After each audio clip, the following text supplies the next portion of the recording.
खुश आमदीद है मेरे YouTube चैनल पे और आज की इस नई वीडियो में। उम्मीद करता हूँ कि आप सब खैरियत से होंगे और आपका वीकेंड अच्छा गुजरा होगा। अगर आप मेरे YouTube चैनल पर नए हैं तो आप मेरी दीगर वीडियोस को भी देख सकते हैं जो कि इंग्लिश और उर्दू में मौजूद है और उन वीडियोस की प्लेलिस्ट का लिंक नीचे डिस्क्रिप्शन में आपको मिल जाएगा। चलिए शुरू करते हैं आज की इस वीडियो।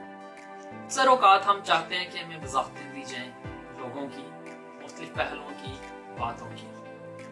इसी ख्वाहिश में अक्सर हमें वज़ाहतें मिले या ना मिले, तोहफे में दिलाजारी जरूर मिल जाती है। जिंदगी में कुछ ऐसे अवामल होते हैं, पहलू लोग होते हैं जिनसे और जिनकी वज़ाहतें मांगना अक्लमंदी नहीं होती। जिंदगी में कुछ ऐसे लोग, पहलू और मामलात होते हैं जो तब्दील ना हो तो हम खुद को जिम्मेदार समझते हैं। अगर हमें इस हकीकत को तस्लीम करने की जरूरत है कि जिंदगी में हर शख्स, पहलू और चीज को हम कंट्रोल नहीं कर सकते, हम हर चीज के जिम्मेदार नहीं होते। Desire of explanation cause depression sometimes and they are things we are not responsible for. आज की इस वीडियो को मैं इन्हीं बातों के साथ खत्म करना चाहूंगा।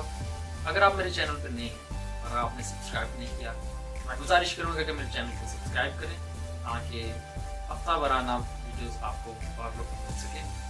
और अगर आपने मेरी देखी वीडियोस नहीं देखी तो वीडियोस का लिंक आपको नीचे डिस्क्रिप्शन में मिल जाएगा। तो इस वीडियो को आगे तक देखने के लिए शुक्रिया। मिलते हैं अगले वीक नई वीडियो के साथ, नए टॉपिक के साथ। तब तक अपना और अपने चाहने वालों का ख्याल रखिए। अल्लाह हाफिज़।